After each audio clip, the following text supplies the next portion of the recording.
کوئی جزیرہ تھا، وہاں کا سیاسی نظم یہ تھا کہ سال کی آخری تاریخ کو جو ان کا موجودہ بادشاہ ہوتا اس کو جنگل میں چھوڑتے اور نیا بادشاہ لینے کے لیے وہ ساحل پہ آ جاتے۔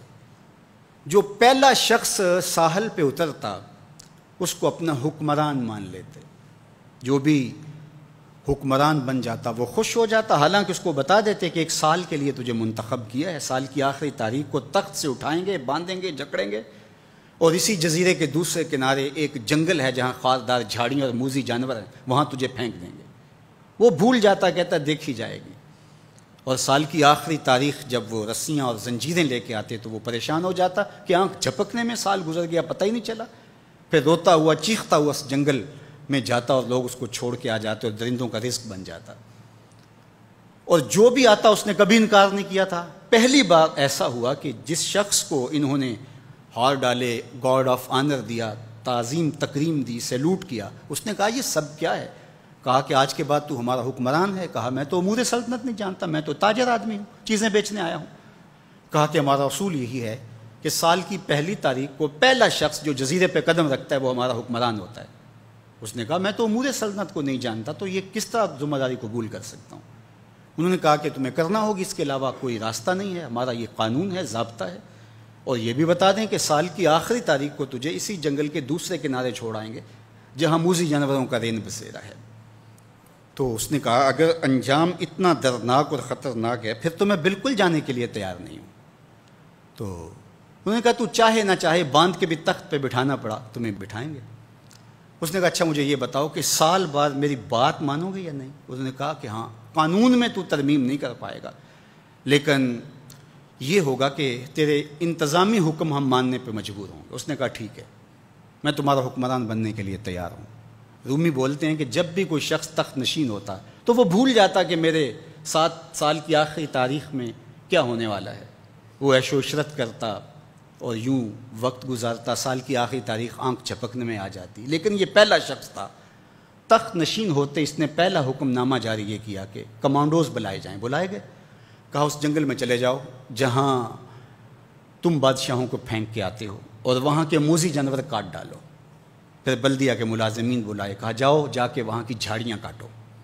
پھر معمار بلائے، کہا جا کے وہاں محل تیار کرو۔ کچھ لوگوں کو بلایا، کہا جا کے وہاں پھول لگاؤ، پھلدار درخت لگاؤ، سایہ دار شجر لگاؤ۔ پوری حکومتی مشینری اس جنگل کو کٹوانے، وہاں کے موذی جانور قتل کروانے اور وہاں خوبصورت محل بنوانے، کنویں کھدوانے اور پھلدار درخت لگوانے میں صرف کر دی۔ اب سال کی آخری تاریخ کو جب وہ زنجیریں لے کر آئے تو اس نے کہا کہ مجھے کیوں جکڑتے ہو، میں خود جانے کے لیے تیار ہوں، اس لیے کہ یہ اس تخت پہ آرام سے نہ بیٹھا، یہاں بیٹھ کے تیاری وہاں کی کرتا رہا جہاں اس نے جانا تھا۔ کافر اور فاسق دنیا کے تخت پہ عیش کرتا ہے، بھول جاتا ہے کہ میں نے کہاں جانا ہے، اور صالح مومن اس تخت پہ آرام سے نہیں بیٹھتا، جہاں جانا ہے اس کے لیے تیاری کرتا رہتا ہے۔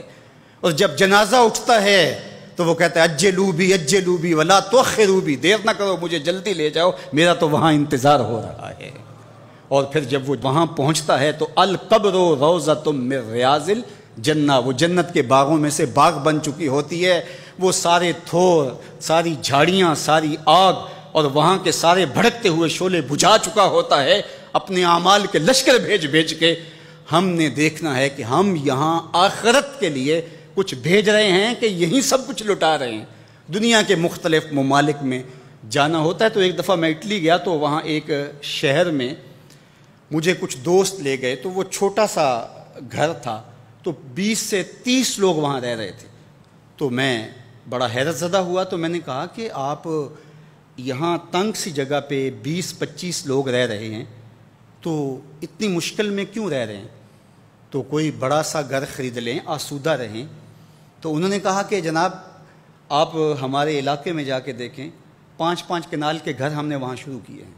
ہم یہاں کمائی کرنے آئے ہیں، عیش کرنا تھوڑے آئے ہیں، ہم تو چند سالوں کے لیے یہاں آئے ہیں، اس لیے ہم یہاں سے کماتے ہیں، بھیجتے وہاں ہے جہاں ہم نے ہمیشہ جا کے رہنا ہے۔ میں نے کہا یہی تو میں سمجھانے آیا ہوں، جہاں جتنا رہنا ہے وہاں کا انتظام بھی اس حساب سے کرو۔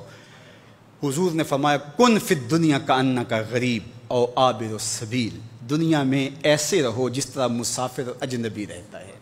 دنیا پر جینا لگا کے بیٹھ جاؤ، چند دن کے لیے آئے ہو، یہ آخرت کی کھیتی ہے، دار العمل ہے، وہ آخر دار الجزا ہے۔ تو قبل اس سے کہ وہ وقت آئے ہاتھ ملتے رہ جائیں، توبہ کا در کھلا ہے، سورج ابھی مغرب سے طلوع نہیں ہوا، اللہ کی رحمتیں برس رہی ہیں، اٹھے ہوئے ہاتھ وہ موڑتا نہیں، خالی نہیں پھیرتا۔ تو اس کی دہلیز، اس کا در، اس کی چوکھٹ نہ چھوڑنا، اور آج غور کرنا کہ ہم کھڑے کہاں ہیں۔